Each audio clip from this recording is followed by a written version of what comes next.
L'influence de l'ego sur nos choix. Nos pensées, en apparence banales et quotidiennes, sont en réalité des reflets profonds de notre ego. Selon Bouddha, ce que nous sommes est le résultat de ce que nous avons pensé. Cette citation souligne l'importance de nos pensées dans la construction de notre réalité et de notre identité. L'ego influence non seulement notre dialogue intérieur, mais aussi nos décisions, nos comportements et nos relations. Bien souvent, cet impact est si enraciné dans nos vies qu'il devient invisible, opérant en arrière-plan sans que nous en ayons pleinement conscience. Les pensées qui gouvernent notre quotidien sont rarement le fruit d'un raisonnement purement objectif. Elles sont façonnées par nos expériences passées, nos conditionnements sociaux et les peurs inscrites dans notre subconscient.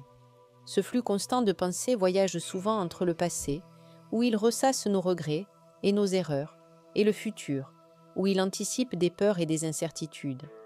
Comme nous venons de le voir, c'est dans ce va-et-vient perpétuel que l'ego trouve un terrain fertile pour s'imposer et maintenir son contrôle. Ce mécanisme peut être difficile à déceler, car il se nourrit de nos émotions, de nos peurs et de nos désirs, et il s'infiltre insidieusement dans notre manière de penser et d'agir. Il s'immisce ainsi dans nos décisions et comportements, influençant nos choix. L'ego influence nos choix de manière subtile et souvent inconsciente, en orientant nos décisions selon des motivations qui ne viennent pas toujours de qui nous sommes vraiment, mais plutôt de notre besoin de validation, de contrôle et de protection. Voici quelques types de choix que l'ego influence généralement. Les choix liés à l'image de soi et à la validation extérieure. L'ego cherche constamment à nourrir son image, à renforcer son sentiment de supériorité ou à éviter la honte. Cela peut se manifester dans des choix tels que la quête de statut social. L'ego peut nous pousser à rechercher des positions prestigieuses, des titres ou des réussites visibles, une carrière éclatante, des possessions matérielles, des relations influentes, pour confirmer notre valeur aux yeux des autres. Le besoin de validation. Que ce soit dans nos relations personnelles ou professionnelles, l'ego recherche constamment des signes extérieurs de reconnaissance et d'acceptation. Cela peut influencer des choix, comme suivre les attentes des autres plutôt que d'écouter nos propres désirs. Les choix motivés par la peur. L'ego nous pousse souvent à prendre des décisions basées sur la peur de l'échec, du rejet ou de la vulnérabilité. Cette peur peut prendre différentes formes, telles que l'évitement du risque. Pour ne pas faire face à l'incertitude ou à la possibilité de l'échec, l'ego peut nous empêcher de prendre des décisions audacieuses, de nous aventurer en dehors de notre zone de confort ou de saisir des opportunités. La recherche de contrôle. Par peur de l'inconnu, l'ego cherche à tout contrôler, que ce soit dans nos environnements de travail ou dans nos relations, souvent au détriment de la spontanéité et de la liberté personnelle. Les choix dictés par la comparaison et la compétition. L'ego aime comparer, et cela influence nos choix en fonction de l'image que nous avons des autres. Cette dynamique peut se manifester dans plusieurs domaines. Les relations, l'ego peut nous inciter à choisir des amis ou des partenaires en fonction de leur statut ou de leur pouvoir, plutôt que sur la base de la véritable connexion ou compatibilité. La réussite personnelle, l'ego peut nous pousser à prendre des décisions basées sur la comparaison, cherchant à dépasser les autres ou à confirmer notre supériorité, plutôt que de suivre nos véritables aspirations. Les choix liés à la fuite de la douleur émotionnelle. L'ego cherche à éviter la douleur, la souffrance émotionnelle et l'inconfort à tout prix. Cela peut influencer des choix tels que l'évitement des conflits. Par peur de l'affrontement ou du rejet, l'ego nous pousse à fuir des situations difficiles ou à éviter les confrontations nécessaires dans nos relations. L'évasion par des distractions. L'ego nous fait choisir des distractions temporaires, travail excessif, consommation de substances, divertissement, pour fuir des émotions désagréables comme la tristesse, la colère ou la peur. Les choix centrés sur l'attachement à des objets ou des possessions. L'ego trouve souvent sa valeur dans les possessions matérielles ou les signes extérieurs de richesse et de succès. Cela influence des choix comme l'accumulation de biens matériels. L'ego peut nous pousser à acheter des choses dont nous n'avons pas réellement besoin, mais qui renforcent notre statut ou notre image. L'attachement aux biens. Par peur de perdre ce que nous possédons, l'ego nous pousse à protéger nos biens matériels avec une intensité excessive, souvent au détriment de relations plus profondes ou d'une vie plus simple. Les choix motivés par la revanche et la colère. L'ego peut réagir de manière défensive face aux affronts ou aux blessures perçues. Il influence les choix en réponse à des sentiments négatifs comme la colère ou l'envie, la quête de revanche. Lorsque l'ego se sent offensé, il peut nous pousser à prendre des décisions motivées par le désir de vengeance ou de justice personnelle, plutôt que de rechercher la paix intérieure ou la compréhension. L'influence de la colère. L'ego exacerbe la colère, influençant des décisions réactives qui peuvent avoir des conséquences négatives à long terme sur nos relations et notre bien-être. Les choix de soumission ou de contrôle. L'ego joue également un rôle dans nos dynamiques de pouvoir et d'influence, que ce soit en cherchant à dominer ou, à l'inverse, à céder au pouvoir des autres. La soumission par peur. Par peur de l'affrontement ou du rejet, l'ego peut nous pousser à nous soumettre aux désirs des autres, à sacrifier nos besoins et nos valeurs pour éviter le conflit. Le besoin de contrôler. À l'opposé, l'ego peut aussi nous conduire à chercher à tout contrôler dans notre environnement, cherchant à imposer nos volontés et à manipuler les autres pour maintenir notre position de pouvoir. Les choix liés à la conformité sociale et aux attentes des autres. L'ego aime se sentir accepté et intégré dans des groupes sociaux. Ce désir de conformité peut influencer nos choix, notamment dans les domaines suivants. La pression sociale. L'ego peut nous pousser à prendre des décisions en fonction des attentes de notre entourage, de notre famille ou de la société, plutôt que de suivre notre propre vérité. Cela peut concerner des choix liés à la carrière, aux relations ou même à des comportements sociaux, comme le fait de suivre des tendances ou des normes établies. L'adaptation aux attentes.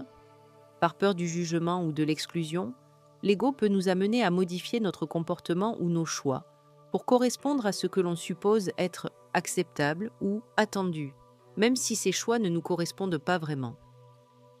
Les choix liés à l'idéalisme ou à l'illusion de perfection. L'ego peut également nous induire en erreur en nous poussant à rechercher la perfection dans tous les aspects de notre vie, influençant nos choix. L'illusion de perfection. L'ego peut nous pousser à croire que nous devons atteindre un état de perfection dans notre travail, nos relations ou notre apparence. Cela peut se traduire par des choix tels que l'évitement de situations où nous risquons de ne pas être parfaits, ou la mise en place de critères irréalistes pour notre vie. La peur de l'imperfection. En associant l'échec ou la vulnérabilité à une perte de valeur personnelle, l'ego peut nous inciter à prendre des décisions basées sur la recherche d'une perfection illusoire, nous empêchant d'accepter nos imperfections et d'agir de manière authentique. Les choix liés à la répression ou l'ignorance des émotions.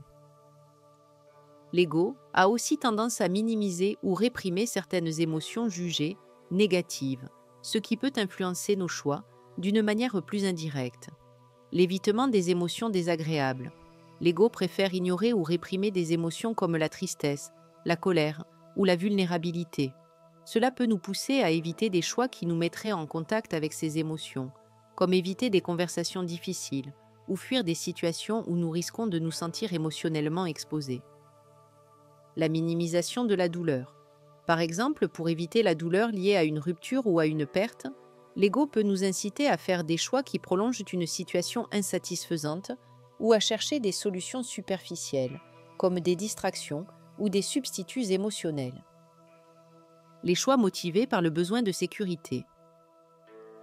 L'ego est profondément attaché à la sécurité, souvent en lien avec des choix conservateurs qui visent à minimiser l'incertitude. Cela peut mener à des choix comme la recherche de sécurité matérielle. L'ego peut favoriser des choix liés à la stabilité financière ou professionnelle, au détriment de passions ou de projets plus risqués, mais qui nous sont plus authentiques. Cette recherche constante de sécurité peut limiter nos ambitions personnelles ou créatives. La peur de l'incertitude. L'ego peut aussi nous pousser à faire des choix qui minimisent l'incertitude, comme éviter de prendre des risques professionnels ou personnels, ce qui peut conduire à des situations confortables, mais peu épanouissantes à long terme. Les choix liés à l'attachement à des résultats spécifiques. L'ego s'identifie souvent à des résultats concrets ou à des objectifs précis, et cela peut fortement influencer nos choix. La fixation sur un objectif. L'ego peut nous pousser à nous concentrer exclusivement sur l'atteinte d'un objectif particulier, par exemple la réussite professionnelle, la reconnaissance publique, etc., au point de négliger d'autres aspects de la vie qui pourraient être plus alignés avec nos véritables besoins. Le contrôle des résultats. L'ego s'accroche à l'idée qu'il doit contrôler chaque aspect du processus pour arriver à un résultat prédéterminé. Cela peut nous pousser à prendre des décisions qui visent uniquement à éviter tout échec, parfois au détriment de l'évolution personnelle ou de l'apprentissage par l'expérience. Les choix basés sur des croyances limitantes. L'ego se nourrit de croyances souvent inconscientes qui influencent nos choix en fonction de la vision que nous avons de nous-mêmes et du monde. Cela peut inclure les croyances sur notre propre valeur. L'ego peut créer des choix limitants basés sur des croyances comme « je ne mérite pas le succès » ou « je ne suis pas capable de changer », ce qui peut nous empêcher de prendre des décisions audacieuses ou de saisir des opportunités. Les croyances sur les autres. L'ego peut également nourrir des croyances négatives sur les autres, telles que « les autres sont compétitifs »,« les gens ne me comprennent pas » ou « il est difficile de trouver des alliés ». Cela peut nous amener à faire des choix qui isolent ou divisent, au lieu de favoriser des relations authentiques. L'ego, maître de nos choix. L'ego exerce une influence subtile et profonde sur nos choix quotidiens, souvent à notre insu. Que ce soit par la recherche constante de validation, la peur du jugement ou l'évitement de la souffrance, il façonne notre réalité à travers des filtres mentaux et émotionnels qui biaisent notre perception. Prendre conscience de cette influence est le premier pas pour récupérer notre libre arbitre, nous permettant de faire des choix plus authentiques et alignés avec notre véritable être. L'ego se nourrit de nos pensées, émotions et désirs, influençant nos décisions de manière insidieuse. En apprenant à observer nos réactions et motivations, nous pouvons distinguer les désirs issus de notre cœur de ceux dictés par l'ego. Cette conscience nous aide à faire des choix plus clairs, en harmonie avec notre essence profonde, loin des illusions créées par l'ego. Dans chaque situation, nous faisons face à un choix. À chaque décision, deux voies nous guident, celle de l'ego et celle de l'être. L'ego, en quête de validation et de contrôle, base ses choix sur des peurs, peur de l'échec, du jugement ou de la perte. Ces choix peuvent sembler logiques, mais ils sont souvent motivés par un besoin de sécurité et de reconnaissance, et non par ce qui est véritablement important. Choisir par l'ego, c'est souvent fuir l'inconnu ou chercher une stabilité rassurante, qui, au final, nous enferme dans un cercle de dépendance. Les choix issus de l'être, au contraire, sont guidés par l'amour de soi, l'amour de la vie et la confiance en l'instant présent. Bien que parfois moins prévisibles ou confortables pour l'ego, ces choix sont empreints de liberté. Ils émanent d'un espace profond de sécurité intérieure, sans dépendre des facteurs extérieurs.